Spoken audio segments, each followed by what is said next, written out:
They've not just taken part either. They've won it an incredible 5 times, but they haven't lifted that famous old trophy since 2002. So can they end 20 years of hurt?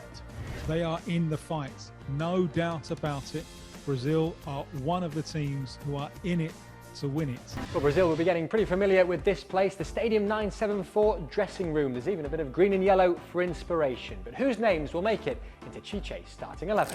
E aí, tudo bem? Você não é um convocado do canal Seleção do Mundo? Perde tempo não, vai ali no botão de inscrever-se e ative a notificação. Assim você vai receber sempre nossos vídeos em primeira mão.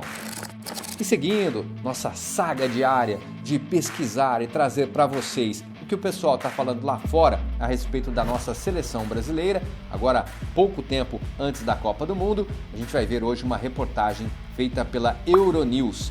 Cada episódio desse programa eles falam a respeito de uma seleção. E dessa vez foi justamente a seleção brasileira. Vamos acompanhar o que eles estão esperando sobre a nossa grandíssima seleção no Mundial do Qatar 2022. Bora ver, na volta a gente comenta, bora lá. Pelé, Zico, Socrates, Romario, Ronaldo and Rivaldo are just some of the iconic names that have helped Brazil become the most successful World Cup team in history. There's nothing quite like being in the stadium when the Brazilians are in town, but are their best times behind them, or can they thrill the world once more? Hello there, I'm Sam Ashu and welcome to Football Now from Stadium 974 in Doha. Now, Qatar will become the 80th nation to perform at a World Cup next month, but only one team has played in all 21 previous tournaments, and that is the side that we're talking about on this week's episode of the show, Brazil. And they've not just taken part either. They've won it an incredible 5 times, but they haven't lifted that famous old trophy since 2002. So can they end 20 years of hurt? They are in the fight, no doubt about it. Brazil are one of the teams who are in it to win it. They defend extremely well. They've got more top-class goalkeepers and centre-backs than they can possibly use. During qualification, they haven't even looked like conceding goals. So it looks as if all the parts are coming together. Tight defence, creative attack. Brazil go to Qatar with real hopes and real chances of bringing the trophy back. Well, Brazil will be getting pretty familiar with this place, the Stadium 974 dressing room. There's even a bit of green and yellow for inspiration. But whose names will make it into Chiche's starting 11? It's probably going to be Alisson, but I would expect to see Ederson play at some point for the national team. Well, in the center-back positions, I think there's a lot of strength and 2 players that Chiche really trusts in Thiago Silva and Marquinhos. They are great mates. They played together in PSG.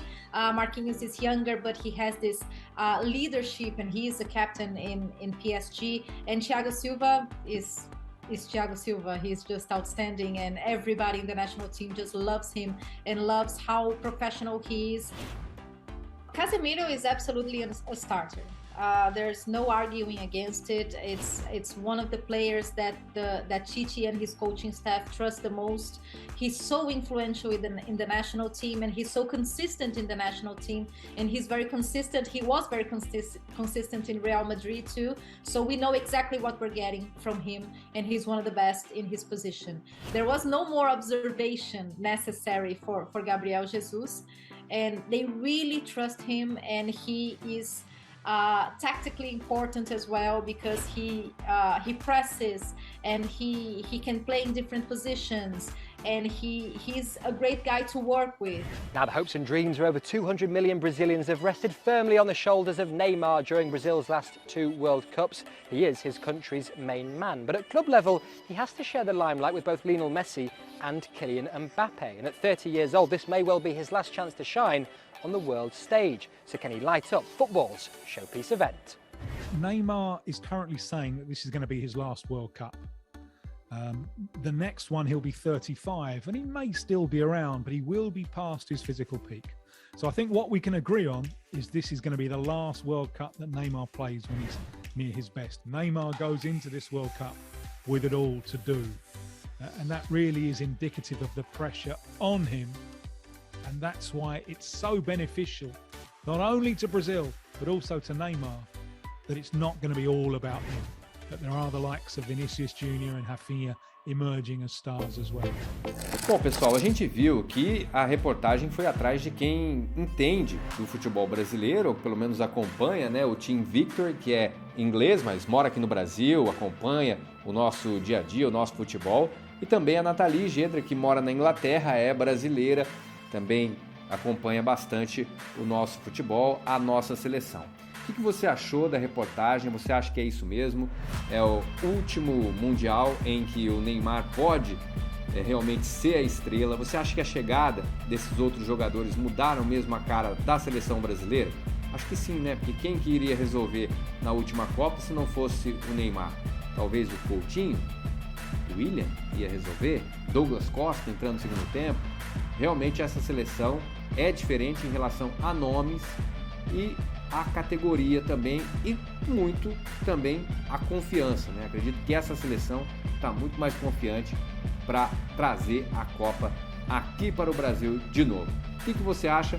Deixe seu comentário e até o próximo vídeo. Valeu!